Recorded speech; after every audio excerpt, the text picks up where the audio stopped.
That is the UNCTAD Secretary General Mokiseki Tui, as well as the Cabinet Secretary for Industrialization, Aden Mohammed.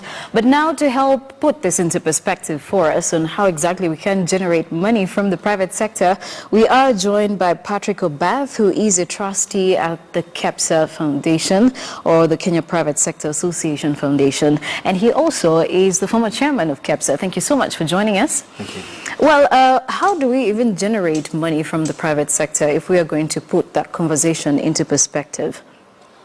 I think listening to that conversation, there are two key things that need to happen.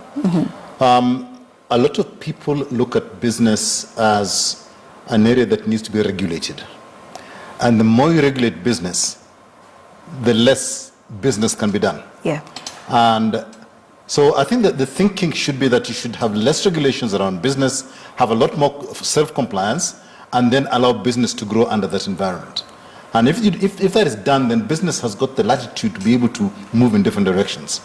But what you're seeing globally at the moment is that people are thinking that business people are bad people, and therefore you sort of keep regulating this, add taxes, do whatever it is, and basically you're stifling business opportunities by doing that. Also, but don't you think that when we say we're not going to regulate businesses, then we are making it risky, say, to certain shortfalls like IFFs or illicit financial flows and the likes?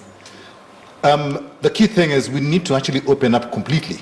So what are the illicit financial flows? Because if you have one big environment, like if you say, for example, the East African community becomes one financial environment, then finances can flow across all the countries, and effectively it means that business can grow across the borders, right? But now as we sort of try and say, fine, you've got to control it within our border and another border and another border, effectively you're sort of limiting the opportunity for business to expand.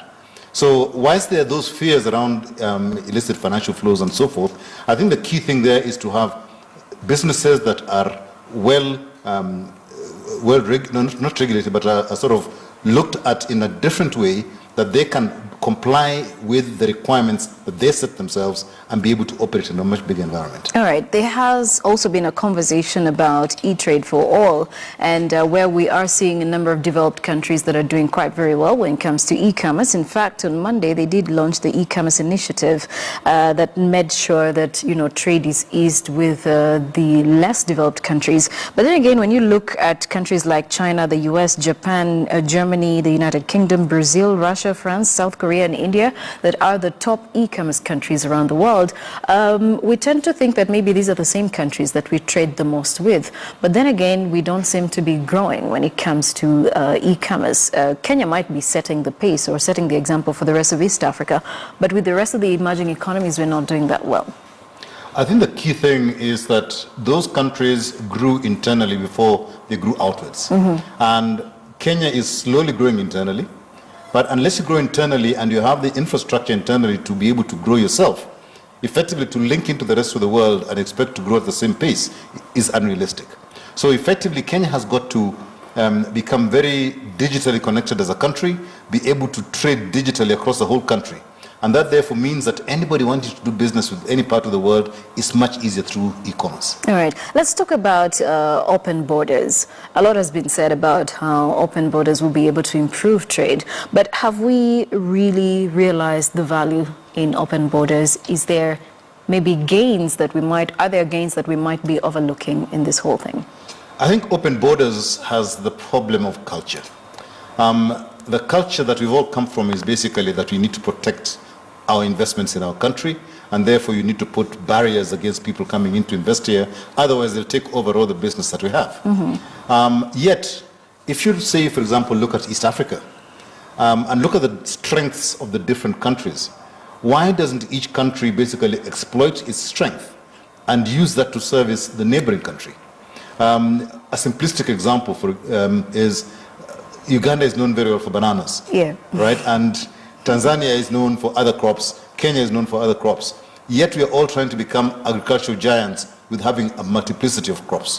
So if each country recognizes strength, and we said, fine, let Uganda do the bananas, let Kenya do tea and coffee, and let Tanzania maybe do maize and millet and stuff like that, then we focus on making that very big. Then we can actually export to each other. Right. So I think open borders would be a great thing, but we've got to change our culture and see that as an opportunity rather than a threat. We tend to start putting non-tariff barriers the minute you open up trade. And I think that is the problem that the East African community is having at the moment, right, as this birth is going on, is that you open a little bit, the non-tariff barriers come in. I think we've got to be bold. Wait, well, there is the narrative that, Africa is rising. That's a narrative we have been hearing about, I guess, for the past over 5 years. But then there's now the issue of the sharp reversal of the frontier market as well, where we are seeing dried up capital inflows and increased public and corporate debt as well. Are we really on the right track when it comes to us doing trade and investment? The narrative of Africa Rising had some contrary views when it was happening. Yeah. That Africa Rising was seen as Africa Rising as a market for the other countries coming into Africa. But the real narrative of Africa Rising should be Africa becoming a growth hub and basically becoming a net producer. What you've seen is that there's been a lot of investment coming in with the other external big powers basically investing in Africa to be able to export into Africa. But the real Africa Rising will be Africa investing to export to those countries. And that is not really happening yet. And I think the Africa Rising narrative that was there before was the wrong one. Yeah. And the right one will be when really Africa is able to trade within itself, rather than allow other people to come and trade into Africa and call that Africa Rising. All right. Well, thank you so much, Patrick. We do appreciate the time taken to come talk to us about putting UNCTAD and investment into perspective as well. Patrick Obeth is the trustee, or he is a trustee at KEPSA Foundation and the former chairman for the Kenya Private Sector Association. Well, we'll now connect to Abi Agina, who is on standby at the Kenyatta International Convention Center.